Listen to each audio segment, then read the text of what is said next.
예, 이 잠언서 4장 말씀뿐만 아니라 잠언서 전체는요, 한마디로 말하면은 지혜와 명철, 여호와에 대한 지식, 이 세 가지 이야기가 계속해서 반복됩니다.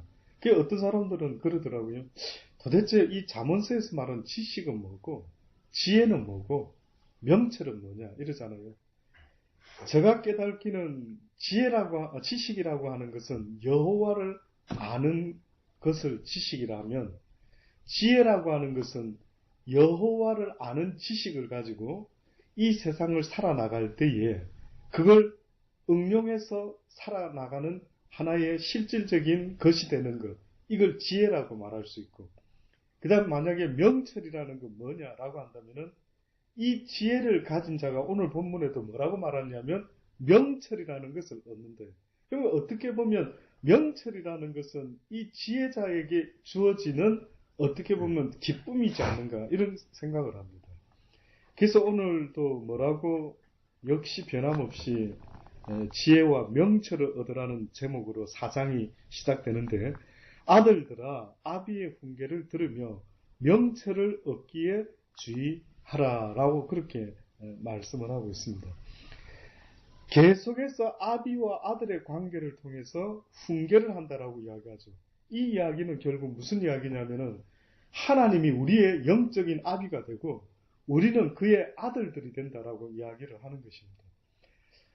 예를 들어 아빠가 살아오면서 깨달은 노하우를 우리 사랑의 딸에게 계속해서 이야기를 합니다. 사랑아, 이런 건 조심해야 된다. 이런 경우는 조심하고, 또 이런 남자들은 다 늑대다. 또 이런 남자들은 괜찮다. 또 어떻다 저떻다. 아마 앞으로 더 따르기 때문에 나름대로 이야기를 해주고 또 알려주겠지요. 그런데 만약에 그것을 명심하고 사랑이가 살아가면서 엄마 아빠가 내 인생을 나보다 먼저 사시고 또 나와 가장 닮은 엄마 아빠가 이런 것을 이렇게 알려주셨으니 이것을 주의하면서 살아야겠다. 그럴 때 두 부모된 자의 입장에서는 어떻습니까? 당연히 마땅히 사랑이가 엄마 아빠의 말을 듣고 따라주기를 기뻐하겠죠.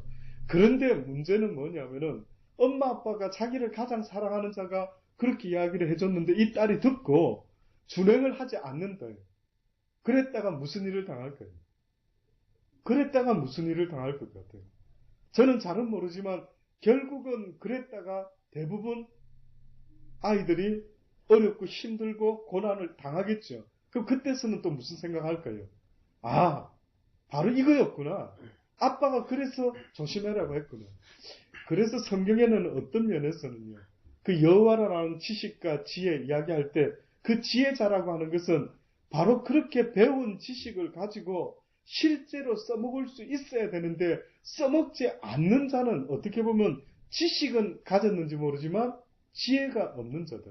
지혜가 없다 보니까 명철이라고 하는 유쾌하게 만드는, 내 영혼이 지혜를 통해서 얻게 되는 기쁨과 즐거움이라고 하는 이런 명철한 자의 모습을 갖지 못하다 보면 결국은요, 인생이 힘들어진다. 이 집사나 박 집사가 이 세상을 시작했습니까? 이 세상을 만들었습니까? 아니면 내가 이 세상 몇 년도에 이 땅에 태어나겠다고 정했습니까? 아니면 호주에 내가 언제쯤 와서 살 것이다 정한 적이 있느냐? 내가 정한 게 아니다. 그걸 인정한다면 저는 지금도 그 생각이 들어요. 저는 젊었을 때 싱글 때 그 한 가정을 이루고 살아가는 아버지들 보면 솔직히 대단했어요. 나는 저렇게 살아갈 수 있을까? 나는 저 아버지처럼 한 가정을 책임질 수가 있을까? 살아보면 볼수록 자신이 없더라고요. 지금도 저는 자신으로 살지는 않아요. 저는 지금도 세상을 다 알기 때문에 내 마음먹은 대로 세상이 내 마음먹은 대로 내 뜻대로 될 것이라 이런 자신감은 조금도 없어요. 결국은 인간이라는 존재는요, 내가 무엇인가 애를 써서 내 노력으로 얻을 수 있는 것은 이 땅에 아무것도 없다. 저는 그렇게 생각해요. 이 집사가 아무리 애를 써도요, 그 대가를 얻으면 참 큰 복이지. 노력한 만큼이라도 얻으면. 근데 뜻밖에도 노력은 엄청 하지만은 그 대가를 얻을 수 있을지는 내 소관이 아니되. 그 성경은 뭐라는 줄 아십니까? 너희가 육을 가진 너희가, 이 땅에서 죄된 너희가, 이 죄의 문제를 해결하지 못하는 너희가 이 땅에서 아무리 애를 쓰고 노력해도 땅은 너에게 뭘 낸다고 말하냐면 가시와 엉겅퀴를 낸다. 나는 박 집사와 우리 이 집사가 우리 모두가 뭐 하나는 깨닫고 싶은데 그게 뭐냐면 내 노력을 해서 세상에 무슨 일이 잘 되고 멋들어지게 되고 교회가 부흥하고 돈을 많이 벌게 되고 명예와 권세를 얻고 이런 일이 있을 것을 기대하는 것보다 더 빠른 게 있답니다. 그게 뭔지 압니까? 하나님을 의지해라. 하나님이 몰아주시면 된대. 사단이가 몰아주면 된대. 하나님이 몰아주시면 된대. 그러니 결국은 제가 생각할 때 우리가 말하는 대단한 것이라고 하는 것은요, 인간이 얻을 수 있는 게 아니라 영의 세상에서 사단이 돕든지 하나님이 돕든지 그 돕는 자에게 나타나는 결과가 우리가 생각도 못하는 놀라운 일들. 어머, 저 사람 어떻게 대통령 됐지? 어머, 저 사람 어떻게 저렇게 큰 부자 되지? 어머, 저 사람 어떻게 저렇게 큰 교회를 만들었지? 어머, 저 사람 어떻게 저렇게 명예가 생겼지? 어머, 저 사람 어떻게 저렇게 머리가 비상하지? 어디서 저런 아이디어가 나왔지? 어때요, 여러분? 내가 노력해서 얻을 수 있을까? 노력 안 하는 사람 어디 있는데? 그럼 누구는 부자 되고 왜 똑같이 노력하는데 누구는 부자가 안 되느냐? 나는 그 설명, 그 답변 좀 듣고 싶대. 박 집사가 노력 안 한 게 뭐 있는데? 근데 왜 어느 날 예를 들어 유치원을 접어야 된다. 뭘 그리 잘못했는데? 이 집사가 아침부터 새벽부터 나가서 일해. 그럼 이 정도 되면 부자 돼야지. 뭐 혹시 또 부자인 줄은 모르겠지만.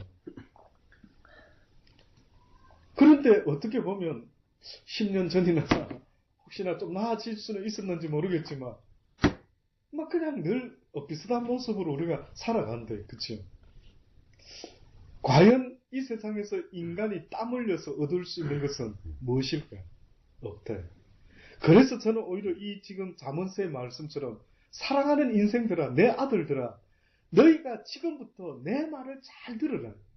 그래서 너희가 먼저 그의 나라와 그의 의를 구하면 이 땅에서 너희가 필요로 하는 모든 것들은 어떻게 한다고? 나 여호와가 책임져 준다. 네가 심지 않은 나무의 열매를 얻게 될 것이가, 네가 애쓰지 않았는데도 이상하게 어느 날 막 좋은 일이 다가오고, 어머 돈이 따라오고, 어머 사람들이 막 그 어느 오래된 이야기지만 시드니에서 한때 그 온누리교회였던가요? 그 교회 목사님이 목회자들만 모였을 때 간증을 하시더라고요. 세미나 하는데 이야기를 이러더라고요. 어느 날 자기는 그냥 딴 목사님들처럼 이렇게 열심히 애쓰고 뭐 자기보다 뭐 공부 더 많이 한 목사님도 계시고 자기는 그냥 애를 쓰고 하는데 그 많은 쟁쟁한 교회들 속에 개척을 해서 시작했는데 어느 날 사람이 한 사람 두 사람이 오기 시작하더니만 엄청 큰 교회가 됐대.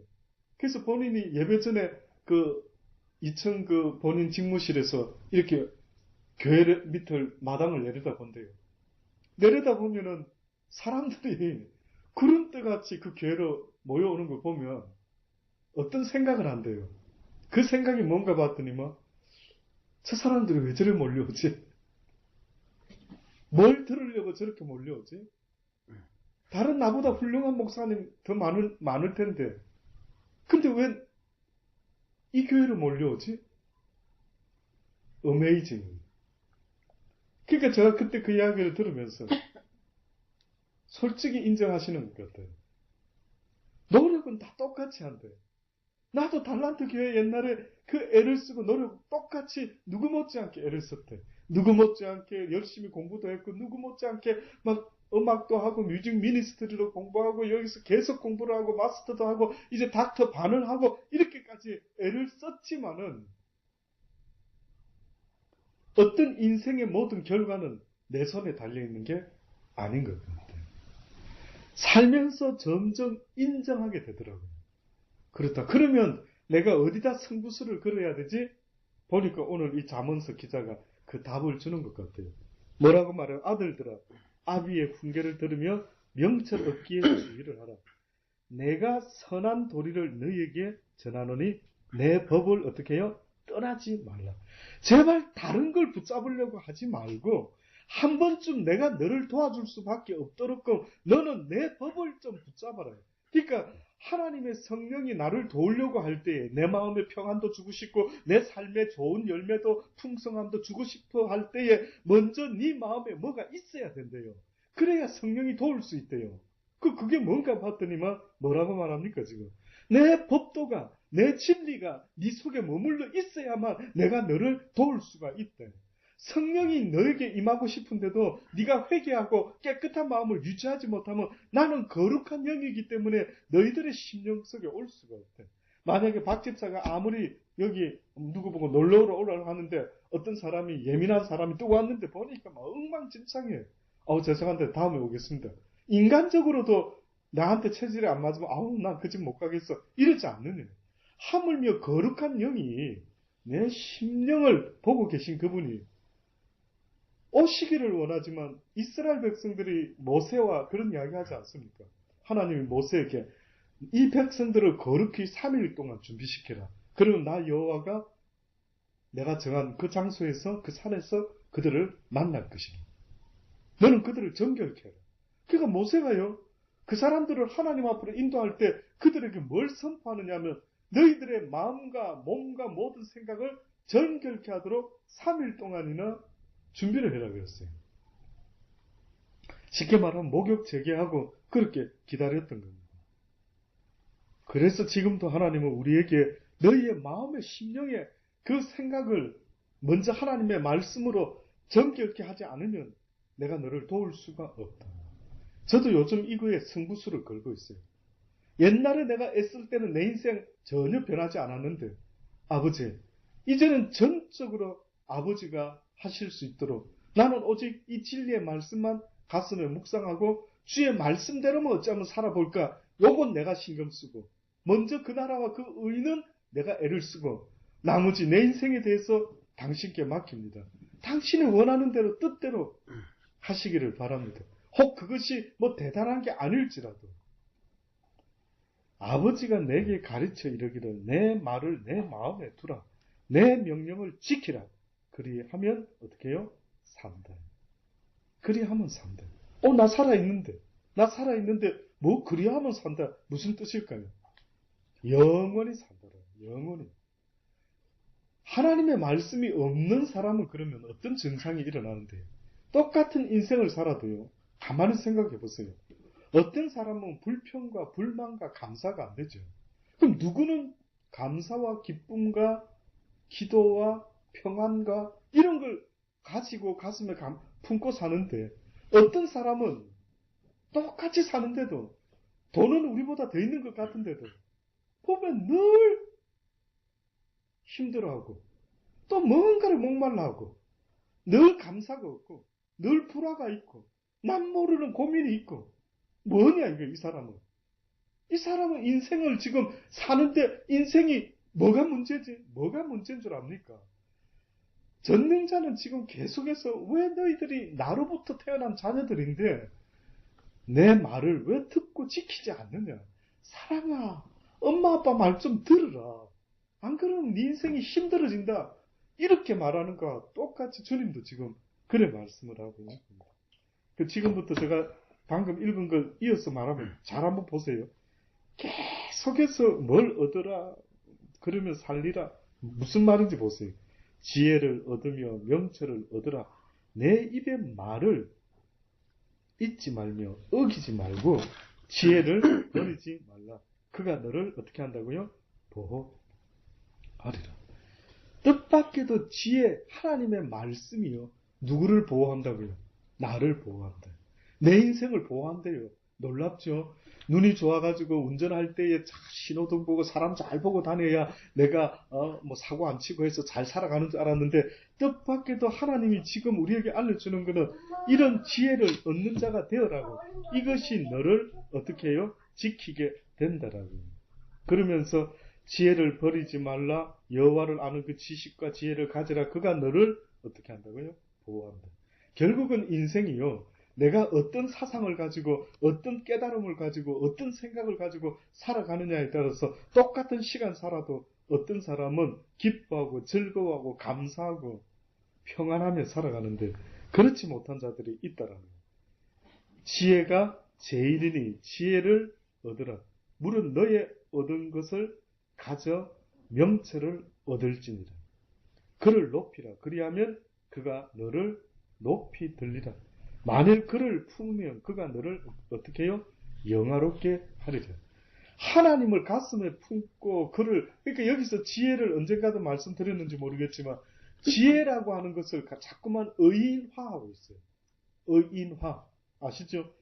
이 잠언서에서 지혜라는 것은 우리는 그냥 글자, 어떤 생각, 깨달음인데 성경에서는 지혜를 갖다가 의인화해서 꼭 어떤 사랑하는 사람을 가슴에 품듯이 자꾸 품으라는 거예요. 근데 이것은 신약 성경에 넘어오면 누굴 말하느냐 하면 예수 그리스도를 말하는 것과 똑같아요. 예수님을 뭐라고 표현했냐면 요한은요. 말씀이 뭐가 됐다고요? 육신이 되었다. 말씀이. 하나님의 말씀이 먼저 있으니까 그것이 실제가 되었다. 이렇게 말해요. 또다시 이 잠언서 기자는 하나님의 말씀을 가슴에 품으라고 이야기를 합니다. 그러면 그 말씀이 실체가 되는데 어떤 실체가 되느냐 봤더니만 그것을 얻는 자는 생명을 얻게 될 것이고 그것을 얻는 자는 평안과 기쁨과 감사가 나올 수밖에 없고 나아가서는 그를 높여라. 그리하면 그가 너를 높이고 그를 품으면 지혜를 품으면 그가 너를 영화롭게 한다. 놀랍죠. 하나님의 말씀을 가슴에 품은 자를요. 하나님은 등경 밑에 두지 않고 사람들 앞에 높이 들어서 그를 통해서 하나님께서 영화롭게 만들겠다. 곧 하나님 스스로 그를 통해 영광 받기를 원한다고 말씀. 그가 아름다운 관을 내 머리에 두겠고 영화로운 면류관을 내게 주리라. 이제 결론으로 치닫습니다. 내 아들아 들으라. 내 말을 받으라. 그리하면 내 생명의 해가 어떻게 해요? 길리라. 이 땅에서 생명이 길다라는 걸 성경은 말하지 않습니다. 자꾸만 어떤 사람이 장수 이야기하고 장수가 복이라고 말하는데 한번 보세요. 이 집사 만약에 앞으로 100살까지 살 수 있다고 보장이 됐어요. 근데 와 기뻐하기 전에 한 번 더 생각해야죠. 뭘 생각해야 되냐면 잠깐 100살까지 사는 건 좋은데 100살까지 몇 가지 좀 조건이 갖춰져야 안 됩니까? 무조건 100살이면 해피할까? 어때요? 안 아파야 되겠지요. 맞죠? 안 아파야 되겠죠. 아파가면서 100살은 무슨 의미입니까? 네. 이거는 완전히 안 아파야 되고 그 다음에 먹고 살 돈도 있어야 되고. 먹고 살 돈도 있어야 되고 또 그 다음 100살까지 사는 동안 와이프하고 아이들이 먼저 무슨 일이 있으면 안 되겠고 고양이해줄 가족도 있어야 되겠고 맞죠? 그 이 집사 생각만 그런가? 내 생각도 지금 누가 나한테 물어봐도 나도 똑같이 장수하리라. 성경에 읽어보면 자꾸만 잠언서에 장수 네 해가 길리라. 우리는 지금 오래 사는 걸 이 땅에서 말하려면 조건이 몇 개 있어야 된대. 그게 충족이 돼야 된대. 그러나 성경이 말하는 장수는요. 이 땅에서의 장수만을 말하는 게 아니라 영원한 하나님의 나라의 장수를 말할 때 그곳에서는 부족함이 없다 이거지. 이 땅에서도 하나님이 주는 장수라고 한다면 방금 말했던 것처럼 그 모든 것들이 다 주어지는 장수를 말한다. 이거는 그림자돼요. 영원한 생명의 그림자. 그래서 우리가 잘 아는 욥도 하나님의 말씀을 드디어 깨닫고 나니까 잃어버렸던 자식들과 재물들을 어떻게 해요? 다시 얻었다 이러지 않습니다. 그러나 궁극적으로 욥을 통해서 보여주고 싶은 것은 이 땅에서의 복도 내가 얻을 수 있는 게 아니라 하나님의 말씀을 깨달은 자가 얻을 수 있다는 걸 욥을 통해서 알려줍니다. 저는 제발 이 말씀이요. 한번 딜을 해볼 수 있기를 바랍니다. 그래? 내가 이때까지 돈을 쫓아갔을 때는 붙잡히지 않는 것 같은데 아버지 진짜입니까? 근데 아버지 말씀만 한번 쫓아가면 아버지가 정말 그렇게 해주실 수 있는 겁니까? 해준다라는 욥을 통해서 보여주신 그 약속이 바로 그겁니다. 문제는 우리 심령의 이 땅을 기경해서 하나님의 말씀의 생수를 우리가 나게끔 하지 못하면은 내 인생 가는 곳마다 나로 인하여 축복이 아니라 나로 인하여 멸망이. 그러니까 죄 지은 인생 때문에 땅이 어떻게 했다고요? 저주받았다. 그건 무슨 말인지 알아요? 죄 지은 인생들이 가는 곳에는 안 되게끔 돼 있다. 안 되게끔. 근데 이것을 깨달은 사람들이 살아가는 곳에는 뭔가 일이 벌어진다. 회복된다. 안 되는 일들이 회복된답니다. 이건 하나님 하나의 증거를 삼겠답니다. 육신의 연약함에서 뿐만 아니라 어떤 질병이든 어떠한 풀리지 않는 문제 속에서도 어떤 면에 하나님이 그에 대한 영원한 그림자를 이 땅에서부터 맛보게 해주겠다.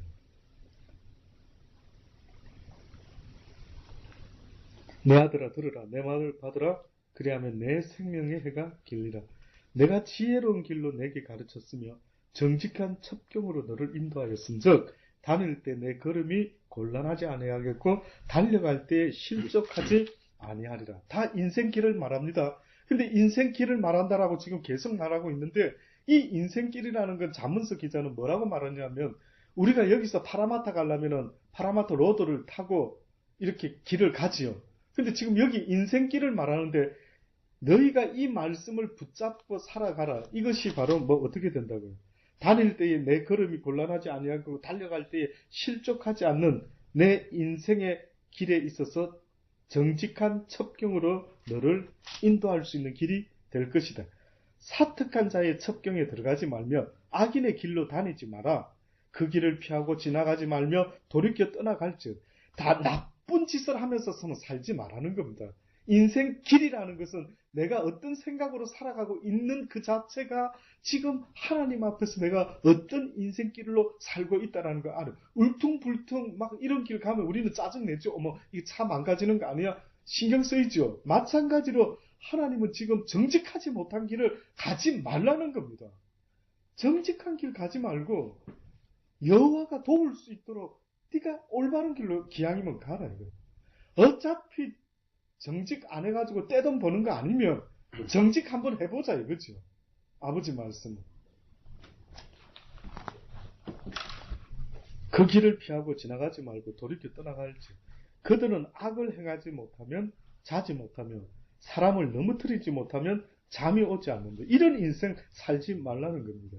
불의의 떡을 먹으며 강포의 술을 마시미라.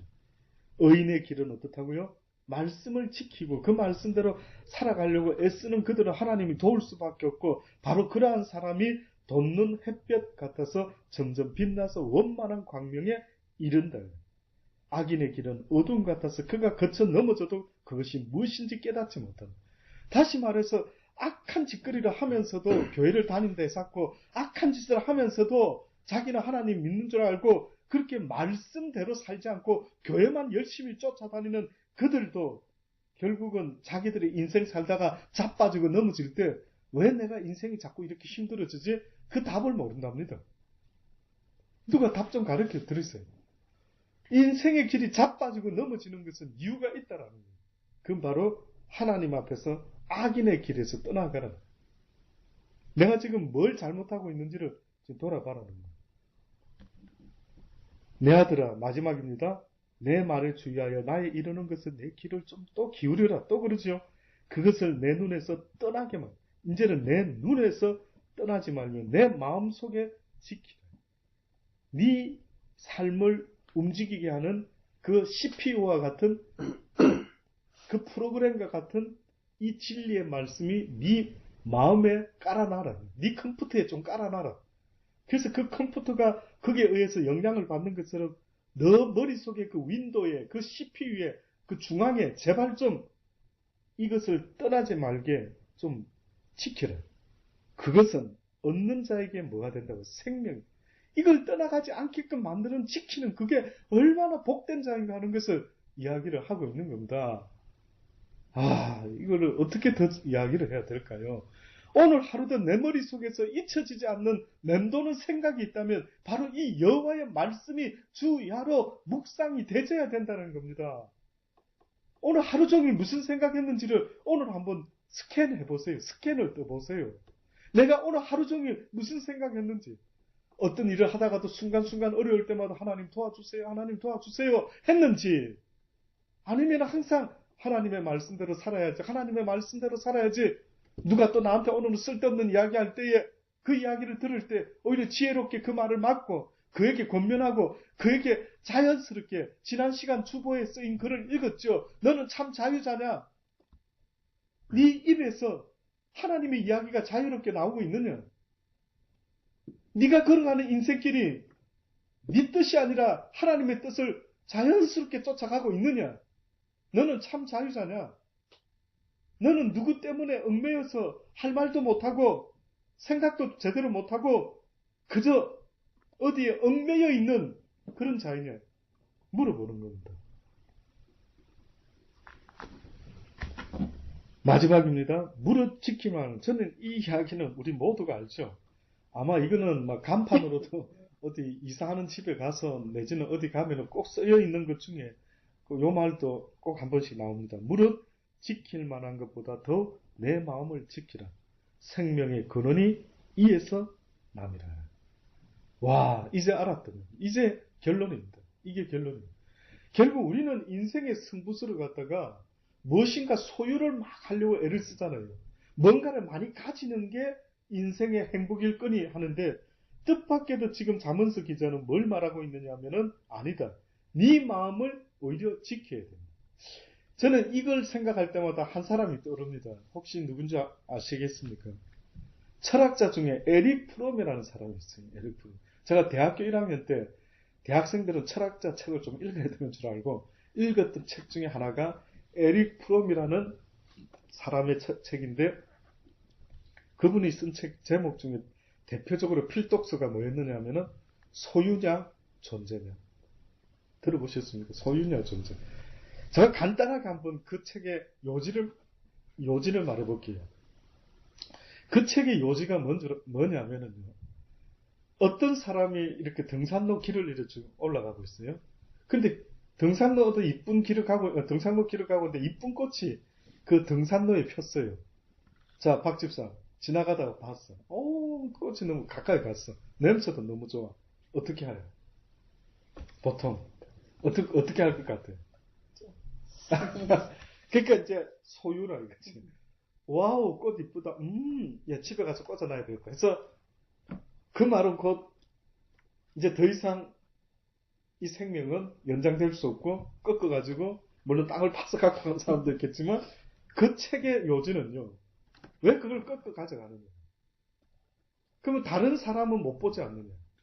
그 아름다움을 모두가 함께 나누어야 되는데 왜 아름다운 그것을 네 혼자 소유하려고 꺾어 가느냐? 그러면 다른 사람도 못 볼 뿐만 아니라 이 꽃이 결국 시든다 이거예요. 맞습니까? 그럼 좋냐 이거죠. 그럼 너 행복하냐? 그러니까 에릭 프롬이라는 이 철학자가 말하는 건 요지는, 제발 그렇게 아름다운 꽃이 계속 유지되고 향기를 품어낼 수 있도록 좀 존재시키자. 빙하게 하자. 그와 마찬가지로 네 인생은 어떠냐 이런. 네 인생에 향기가 있느냐? 너라는 존재의 가치가 있느냐? 너를 위한 너의 존재의 가치를 말하는 게 아니고 네 주변에 더불어 살아가는 삶 가운데 너라는 인간은 존재 가치가 다른 사람의 입장에서 봤을 때 있느냐라고 물어보는 거예요. 있는 것 같습니까? 그래서 결론적으로 그 책에서 말했던 것은 우리는 어떠한 존재가 되어야 되는가. 근데 지금 성경은 뭐라고 말하고 있느냐 하면은, 네가 어떠한 존재가 되어야 된다라는 것은 무엇에 달려 있다라고 말하는데, 그건 바로 무릇 지킬 만한 것보다 더 내 마음을 지키라. 생명의 근원이 이에서 난다. 이 말은 이 진리의 말씀을 네 가슴에 품어라. 그러면 네가 어떤 존재가 된다라고 말하느냐 하면은 생명의 근원이 이에서 시작된다. 그러니까 나는 생명 있는 것 같은데 말씀이 없으면 나는 살아있는 것 같으나 실상은 생명 없는 죽음이 예약된 자들. 죽은 자의 인생은 뭐만 풍겨낼까요? 냄새만 난다. 썩은 냄새만 난다. 우리 주변의 인생들 봐요. 살아있는 것 같은데 어떤 인생은 얼마나 해를 끼치고 얼마나 냄새 썩은 내를 피고 얼마나 막 그 사람하고 잠깐만 대화를 해도 얼마나 거기에 있는 분노와 막 모든 것들이 쏟아져 나오는 것처럼 이 말씀이 결국은 그걸 이야기를 하고 있는 것이죠. 아무쪼록 저와 여러분 모두가 이 생명의 말씀을 가슴에 마음에 지킬 수 있을 때 여기서부터 생명의 근원이 시작된다고 하시니 아무쪼록 오늘 하루도 열심히 사시느라 피곤하시죠? 피곤한 가운데 꼭 전능자의 진리의 이 말씀을 가슴에 새길 수 있게 되기를 바랍니다. 아무리 사랑이가 아무리 승재가 민재가 공부한다고 뭐 한다고 피곤한 인생이라 할지라도 저는요 그 아이들 가슴 속에 늘 아빠의 권면의 말이 잊혀지지 않는 그러한 진리의 말이 될 수 있도록 늘 위해서 기도하고 있습니다. 또한 우리도 자녀를 위해서 내 영혼을 위해서 그렇게 기도할 수 있게 되기를 간절히 바랍니다. 기도하시겠습니다. 좋으신 아버지 하나님 감사합니다. 오늘 이 시간에도 다시 한번 우리에게 말씀하셨으니 아버지의 진리의 말씀을 가슴에 품는 인생이 되게 도와주옵소서. 이때까지 품은 것이 뭔지 돌아보게 하시고 생명의 근원이 아닌 것을 혹시 가슴에 품고 살아오지는 않습니까? 어떤 육신의 욕망, 육신의 어떤 어리석음, 이런 어떤 명예, 보이지도 않는 실상도 아닌 오아시스와 같은 것들을 가슴에 품고 혹시나 덧없는 인생 살아오지는 않습니까? 인생이 연습만 있어도 이렇게 살지는 않을 텐데 아버지여 연습 없는 인생, 한 번밖에 없는 인생, 주님의 말씀에 귀 기울일 수 있는 지혜와 지식을 가진 자가 되게 하여 주옵소서. 감사합니다. 예수님의 이름으로 기도드리옵나이다. 아멘.